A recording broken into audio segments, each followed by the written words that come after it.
আসসালামু আলাইকুম দর্শক, আমি রায়হান আব্দুল্লাহ স্বাগত জানাচ্ছি আমার ইউটিউব চ্যানেল জার্নি দ্য ওয়ার্ল্ডে। আজকে আমরা আপনাদের নিয়ে যাব ঢাকার উত্তরা সেক্টর 15-এর একটি আধুনিক ও পরিকল্পিত এলাকায় দিয়াবাড়িতে।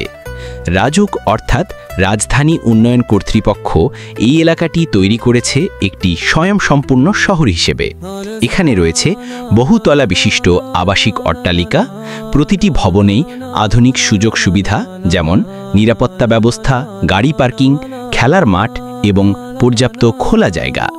রাজুকের প্রকল্পগুলোতে সরকারি কর্মকর্তা ও মধ্যবিত্ত নাগরিকদের জন্য ফ্ল্যাট বরাদ্দ দেয়া হয়।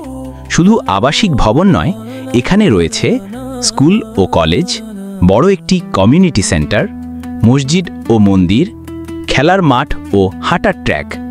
এক কথায় একটি আধুনিক শহরের প্রায় সবকিছুই এখানে পাওয়া যায়। দর্শক, ঢাকার উত্তরার দিয়াবাড়িতে রাজুক যে বিশাল আবাসিক প্রকল্প বাস্তবায়ন করেছে সেটি একটি যুগান্তকারী উদ্যোগ। এই প্রকল্পটি তৈরি করতে খরচ হয়েছে প্রায় 2340 কোটি টাকা।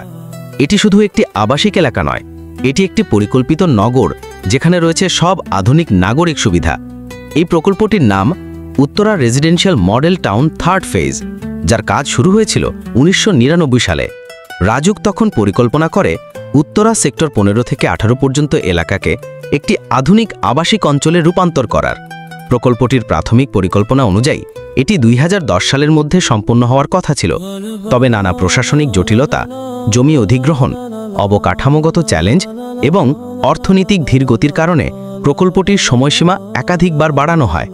শেষ পর্যন্ত 2021 সাল পর্যন্ত কাজের মেয়াদ বাড়ানো হয় এবং তখনও সম্পূর্ণ কাজ শেষ হয়নি। এরই মধ্যে রাজুক ঘোষণা করে যে প্রকল্পের প্রায় 80% কাজ শেষ হয়েছে। এতে রয়েছে আধুনিক বহুতল ভবন, প্রশস্ত রাস্তা, পানি ও গ্যাস সংযোগ, ড্রেনেজ ব্যবস্থা, বিদ্যুৎ সংযোগ, খেলার মাঠ, হাঁটার পথ এবং সব ধর্মের উপাসনালয়। প্রকল্পের আওতায় প্রায় 8295টি প্লট নির্ধারণ করা হয়েছিল। তন্মধ্যে প্রায় 5000টি প্লট ইতোমধ্যেই হস্তান্তর করা হয়েছে। রাজুক এই প্রকল্পের মাধ্যমে একটি স্বয়ংসম্পূর্ণ শহর গড়ে তোলার চেষ্টা করেছে, যেখানে মানুষ বাসস্থান ছাড়াও শিক্ষা, ধর্ম, বিনোদন এবং নিরাপত্তা সব ধরনের সুবিধা একই জায়গায় পাবে।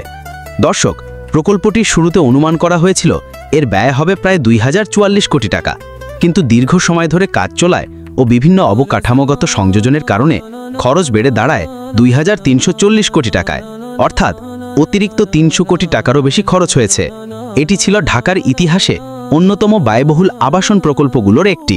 এছাড়া দিয়াবাড়ি এলাকায় রয়েছে এমআরটি লাইন 6-এর ডিপো, যা ঢাকার প্রথম মেট্রো রেলের রক্ষণাবেক্ষণ ও নিয়ন্ত্রণ কেন্দ্র হিসেবে নির্মিত হয়েছে।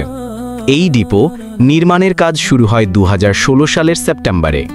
মূল অবকাঠামোর নির্মাণ শুরু হয় 2017 সালের সেপ্টেম্বরে এবং সম্পূর্ণ কাজ শেষ হয় 2022 সালের জুন মাসের। এই ডিপো এবং মেট্রো রেল প্রকল্পটির মোট খরচ ছিল প্রায় 2.8 বিলিয়ন মার্কিন ডলার, যা বাংলাদেশি টাকায় হাজার হাজার কোটি টাকা। দিয়াবাড়ি এলাকার এই দুইটি বৃহৎ প্রকল্প রাজুক আবাসন ও এমআরটি লাইন 6 ঢাকার নগরায়নের ভবিষ্যৎ রূপ বদলে দিয়েছে। এখানে শুধু বসবাসই নয়, রয়েছে আধুনিক পরিবহন, সবুজ পরিবেশ, নান্দনিক লেক এবং একটি শান্তিপূর্ণ জীবনযাপনের সুব্যবস্থা। এখনকার দিয়াবাড়ি একসময় ছিল ফাঁকা মাঠ আর জলাভূমি, আর এখন তা রূপ নিয়েছে একটি পরিকল্পিত নগরীতে। এই পরিবর্তনের পেছনে রয়েছে 2 দশকের দীর্ঘ পরিকল্পনা, পরিশ্রম ও হাজার কোটি টাকার বিনিয়োগ। এখানে ঘুরে আসলেই আপনি উপলব্ধি করতে পারবেন ঢাকা শুধু অতীতের শহর নয়, এটি ভবিষ্যতের দিকেও এগিয়ে যাচ্ছে। রাজুকের তৈরি করা দিয়াবাড়ির লেকটি এলাকাটির প্রাণ। বিশাল এই লেকের ধারে গড়ে উঠেছে একটি সুসজ্জিত পার্ক। প্রতিদিন বিকেলে শত শত মানুষ এখানে এসে প্রাকৃতিক পরিবেশে হাঁটাহাঁটি করে। শিশুরা খেলে বেড়ায়, আর কেউ কেউ আসেন শুধু একটু নিরিবিলি বসে সময় কাটাতে। লেকের ওপর ছোট ছোট নৌকা চলে, যেখানে আপনি অল্প খরচে নৌকা ভ্রমণের সুযোগ পাবেন। চারপাশে গাছপালা, পাখির ডাক আর হালকা হাওয়া, সব মিলিয়ে একটা প্রশান্তির পরিবেশ। দিয়াবাড়ি এলাকায় খাবারেরও অভাব নেই। পার্ক ও লেকের পাশে রয়েছে ছোট ছোট ফাস্ট ফুড স্টল ও ভ্রাম্যমাণ দোকান। এখানে আপনি পাবেন chicken fry, burger, chicken roll, shawarma, grill, french fry, phuchka, চটপটি, ভেলপুরি, ঠান্ডা ড্রিঙ্কস, কফি ও আইসক্রিম। অনেক তরুণ তরুণী বিকেলের সময় এখানে এসে এই খাবারগুলো উপভোগ করে। কিছু দোকানে বসার ব্যবস্থাও আছে, আবার কিছু স্টল থেকে কিনে পার্কের বেঞ্চে বসেও খেতে পারেন। দর্শক, আপনারা যারা এখানে আসতে চান তারা ঢাকার যে কোনো প্রান্ত থেকে সহজেই দিয়াবাড়ি আসা যায়।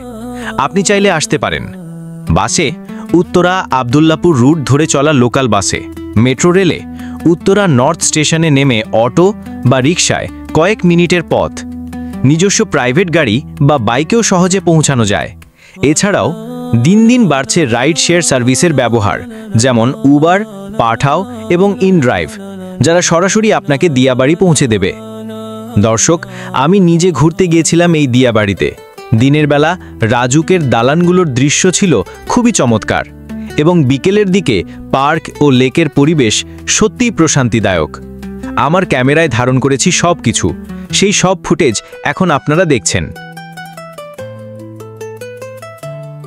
দর্শক, যদি ঢাকার ভেতরে থেকে আপনি একটু খোলা বাতাস, সবুজ পরিবেশ আর আধুনিক শহরের ছোঁয়া পেতে চান, তাহলে একদিন ঘুরে আসুন দিয়াবাড়ি থেকে।